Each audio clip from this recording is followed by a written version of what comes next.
ہم اتنے خوش نصیب لوگ نہیں تھے جو رسول اللہ کے ساتھ پیدا ہوتے، آپ کے ساتھ چلتے پھرتے، بازاروں میں جنگوں میں اللہ کے نبی صلی اللہ علیہ وسلم کا ساتھ دیتے، نمازوں میں اللہ کے نبی صلی اللہ علیہ وسلم کی اقتداء کرتے، نبی کے ہاتھ پر قرآن پڑھتے، نبی صلی اللہ علیہ وسلم کے خطبے سنتے، اللہ کے نبی صلی اللہ علیہ وسلم سے مصافحے کرتے، آپ سے اپنا سینہ لگا کر کے، آپ کے سینے سے اپنا سینہ لگا کر کے اللہ کے نبی سے معانقہ کرتے۔ یہ خوش نصیبی، یہ شرف، یہ سعادت، یہ تو صحابہ کرام کے حصے میں آئی۔ لیکن اللہ کے نبی صلی اللہ علیہ وسلم سے گرچہ ہم فزیکلی اللہ کے نبی صلی اللہ علیہ وسلم سے نہیں مل سکتے، پر مینٹلی اللہ کے نبی صلی اللہ علیہ وسلم سے ملاقات کا بہت بڑا سورس کیا ہے؟ سیرت کی کتابیں۔ جب بندہ سیرت کی کتاب پڑھتا ہے، خاص طور پہ سیرت کی کوئی ایسی کتاب جو بہت دل کے خون میں قلم ڈبا کر کے لکھی گئی ہو، اس کو پڑھتے ہوئے آپ ایک دوسری دنیا میں پہنچ جاتے ہیں۔ یعنی فزیکلی تو آپ یہاں 2025 میں ہوتے ہیں، پر مینٹلی آپ اللہ کے نبی صلی اللہ علیہ وسلم کے دور میں پہنچ جاتے ہیں۔ سیرت پڑھتے ہوئے آپ اپنے آپ کو اس ایرا میں محسوس کرتے ہیں، اس دور میں، اس مکان میں محسوس کرتے ہیں۔ آپ اللہ کے نبی صلی اللہ علیہ وسلم کے ساتھ مکہ کی گلیوں میں چل رہے ہوتے ہیں، آپ اللہ کے نبی صلی اللہ علیہ وسلم کے ساتھ حج کے بازاروں میں دعوت و تبلیغ کر رہے ہوتے ہیں، آپ اللہ کے نبی صلی اللہ علیہ وسلم کے ساتھ طائف میں پتھر کھا رہے ہوتے ہیں، آپ اللہ کے نبی صلی اللہ علیہ وسلم کے ساتھ ہجرت کر رہے ہوتے ہیں روحانی طور پہ۔ ذہن و دماغ آپ کا، جسم آپ کا 2025 میں ہوتا ہے، ذہن و دماغ آپ کا اللہ کے نبی صلی اللہ علیہ وسلم تک پہنچ جاتا ہے۔ تو اللہ کے نبی سے ملاقات کی جو اصلی لذت ہے وہ تو صحابہ نے پالی، لیکن اس لذت کا تھوڑا سا حصہ ہم کو کیسے مل سکتا ہے؟ سیرت کی کتابیں پڑھنے سے۔ تو جو رسول اللہ سے محبت کرے گا، کیا وہ رسول اللہ سے ملنا نہیں چاہے گا؟ جو رسول اللہ سے ملنا چاہتا ہے اس کو کیا کرنا چاہیے؟ اس کو اللہ کے نبی صلی اللہ علیہ وسلم کی سیرت پڑھنی چاہیے۔ اور یہ کیسا امتی ہے جو رسول اللہ سے محبت بھی کرتا ہے اور رسول اللہ کے بارے میں جاننا بھی نہیں چاہتا ہے؟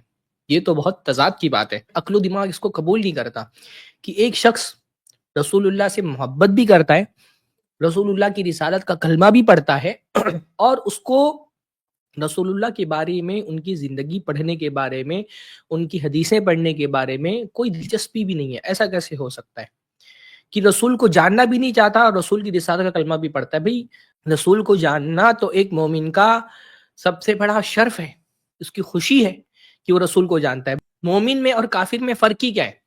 مومن جو ہے وہ رسول کو پہچانتا ہے، کافر رسول کو نہیں پہچانتا۔ سب سے بڑا، سب سے بنیادی فرق یہی ہے۔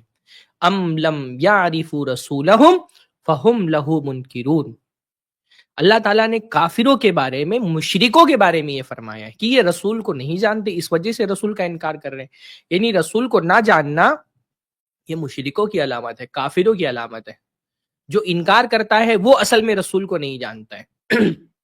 یہ منکرین کی علامت بتائی گئی کہ انکار وہی کرے گا جو رسول کو جانتا ہے۔ جو رسول کو جانتا ہے وہ رسول کا انکار نہیں کر سکتا، جو رسول کا اقرار کر رہا ہے وہ حقیقت میں رسول کو جانتا ہے۔ اللہ کے نبی صلی اللہ علیہ وسلم کو جاننا یہ تو ہمارے عقیدے کا سب سے بیسک حصہ ہے نا۔ ایمان بالرسول جس کو ہم کہتے ہیں، تو ایمان بالرسول کی شروعات ہی اللہ کے رسول صلی اللہ علیہ وسلم کو جاننے سے ہوتی ہے۔ بغیر رسول کو جانے ہوئے رسول پر ایمان نہیں لا سکتے۔ قبر میں جو سب سے پہلا سوال ہم سے ہوگا وہ من ربک ہوگا، پھر ہوگا ما دینک، پھر اس کے بعد اللہ کے نبی صلی اللہ علیہ وسلم کے بارے میں سوال ہوگا۔ قبر میں جو 3 بنیادی سوال ہونے والے ہیں ان میں سے ایک بنیادی سوال رسول اللہ صلی اللہ علیہ وسلم کے بارے میں ہوگا۔ تو یہ کیسا امتی ہو سکتا ہے جو رسول سے محبت کا دعویٰ تو کرتا ہے پر رسول کو جانتا نہیں؟ جو رسول کو نہیں جانتا وہ رسول سے محبت کی دعوے داری میں جھوٹا ہے، اور ہم میں سے بیشتر لوگ رسول اللہ سے محبت کی دعوے داری میں جھوٹے ہیں، کیونکہ ہم رسول اللہ کو نہیں جانتے۔ ہم نے زندگیاں اپنی گزار دی ہے، ہم 16 17 18 20 25 30 40 50 سال کے ہو جاتے ہیں، پوری زندگی میں ایک بار بھی آپ کو رسول اللہ صلی اللہ علیہ وسلم کے بارے میں آپ کی سیرت پڑھنے کی توفیق نہیں ملی۔ ایک کتاب، ایک کوئی درس کا سلسلہ اللہ کے نبی صلی اللہ علیہ وسلم کی سیرت کا آپ ختم نہیں کر سکے۔